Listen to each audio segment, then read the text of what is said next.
श्रीमद्वाल्मीकि रामायण युद्धकांड अध्याय 20।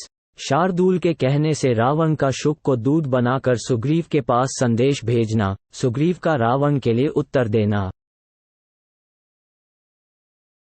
इसी बीच में दुरात्मा राक्षस राज रावण के गुप्तचर पराक्रमी राक्षस शार्दूल ने वहां आकर सागर तट पर छावनी डाले पड़ी हुई सुग्रीव द्वारा सुरक्षित वानरी सेना को देखा।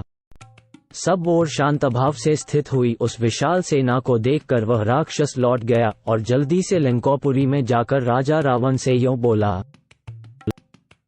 महाराज, लंका की ओर वानरों और भालुओं का एक प्रवाह सा बढ़ा चला आ रहा है।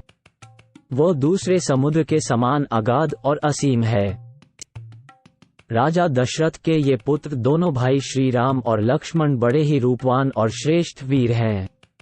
वे सीता का उद्धार करने के लिए आ रहे हैं। महातेजस्वी महाराज, ये दोनों रघुवंशी बंधु भी इस समय समुद्र तट पर ही आकर ठहरे हुए हैं। वानरों की वो सेना सब ओर से 10 योजन के खाली स्थान को घेर कर वहां ठहरी हुई है। ये बिल्कुल ठीक बात है। आप शीघ्र ही इस विषय में विशेष जानकारी प्राप्त करें। राक्षस सम्राट, आपके दूत शीघ्र सारी बातों का पता लगा लेने के योग्य हैं, अतः उन्हें भेजें। तत्पश्चात जैसा उचित समझें वैसा करें, चाहे उन्हें सीता को लौटा दें, चाहे सुग्रीव से मीठी मीठी बातें करके उन्हें अपने पक्ष में मिला लें अथवा सुग्रीव और श्रीराम में फूट डलवा दें। शार्दूल की बात सुनकर राक्षस राज रावण सहसा व्यग्र हो उठा और अपने कर्तव्य का निश्चय करके अर्थवेताओं में श्रेष्ठ शुक नामक राक्षस से यह उत्तम वचन बोला, दूत, तुम मेरे कहने से शीघ्र ही वानर राज सुग्रीव के पास जाओ और मधुर एवं उत्तम वाणी द्वारा निर्भीकता पूर्वक उनसे मेरा ये संदेश कहो। वानर राज, आप वानरों के महाराज के कुल में उत्पन्न हुए हैं, आदरणीय ऋक्षर्जा के पुत्र हैं और स्वयं भी बड़े बलवान हैं। मैं आपको अपने भाई के समान समझता हूँ। यदि मुझसे आपका कोई लाभ नहीं हुआ है तो मेरे द्वारा आपकी कोई हानि भी नहीं हुई है।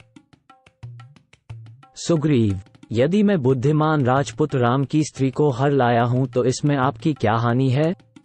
अतः आप किष्किंधा को लौट जाइए। हमारी इस लंका में वानर लोग किसी तरह भी नहीं पहुँच सकते। यहाँ देवताओं और गंधर्वों का भी प्रवेश होना असंभव है, फिर मनुष्यों और वानरों की तो बात ही क्या है। राक्षस राज रावण के इस प्रकार संदेश देने पर उस समय निशाचर शुक तोता नामक पक्षी का रूप धारण करके तुरंत आकाश में उड़ चला। समुद्र के ऊपर ही ऊपर बहुत दूर का रास्ता तय करके वह सुग्रीव के पास जा पहुंचा और आकाश में ही ठहरकर उसने दुरात्मा रावण की आज्ञा के अनुसार वे सारी बातें सुग्रीव से कहीं। जिस समय वो संदेश सुना रहा था उसी समय वानर उछलकर तुरंत उसके पास जा पहुंचे। वे चाहते थे कि हम शीघ्र ही इसकी पांखें नोच लें और इसे घूंसों से ही मार डालें।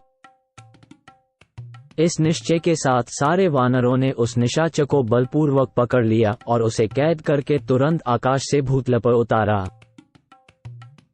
इस प्रकार वानरों के पीड़ा देने पर शुक पुकार उठा, रघुनंदन, राजा लोग दूतों का वध नहीं करते हैं, अतः आप इन वानरों को भलीभांति रोकिए। जो स्वामी के अभिप्राय को छोड़कर अपना मत प्रकट करने लगता है वह दूत बिना कही हुई बात कहने का अपराधी है, अतः वही वध के योग्य होता है। शुक के वचन और विलाप को सुनकर भगवान श्री राम ने उसे पीटने वाले प्रमुख वानरों को पुकार कर कहा, इसे मत मारो। उस समय तक शुक के पंखों का भार कुछ हल्का हो गया था, क्योंकि वानरों ने उन्हें नोच डाला था। फिर उनके अभय देने पर शुक आकाश में खड़ा हो गया और पुनः बोला, महान बल और पराक्रम से युक्त शक्तिशाली सुग्रीव, समस्त लोगों को रुलाने वाले रावण को मुझे आपकी ओर से क्या उत्तर देना चाहिए? शुक के इस प्रकार पूछने पर उस समय कपिशिरोमणि महाबली उदारचेता वानर राज सुग्रीव ने उस निशाचर के दूत से ये स्पष्ट एवं निश्चल बात कही, दूत, तुम रावण से इस प्रकार कहना, वध के योग्य दशानन, तुम न तो मेरे मित्र हो, न दया के पात्र हो, न मेरे उपकारी हो और न मेरे प्रिय व्यक्तियों में से ही कोई हो। भगवान श्री राम के शत्रु हो, इस कारण अपने सगे संबंधियों सहित तुम वाली की भांति ही मेरे लिए वध्य हो।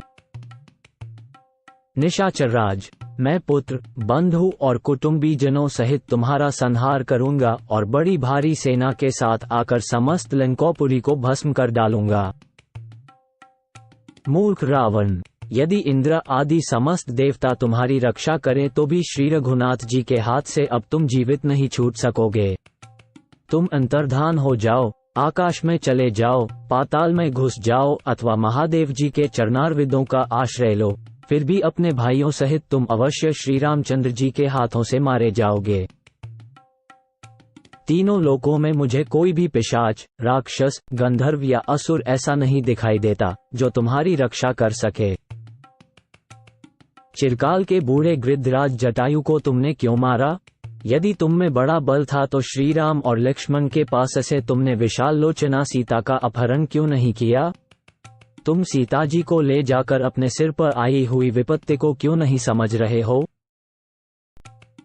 रघुकुल तिलक श्री राम महाबली, महात्मा और देवताओं के लिए भी दुर्जय है, किंतु तुम उन्हें अभी तक समझ नहीं सके।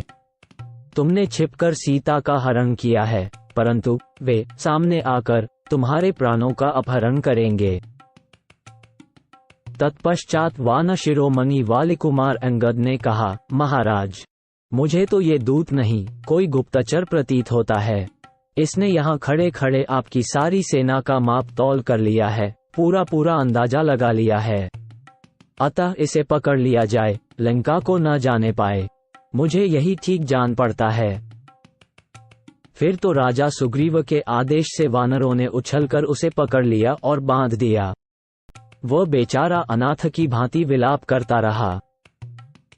उन प्रचंड वानरों से पीड़ित हो शुक ने दशरथनंदन महात्मा श्री राम को बड़े जोर से पुकारा और कहा, प्रभो, बलपूर्वक मेरी पांखें नोची और आंखें फोड़ी जा रही हैं।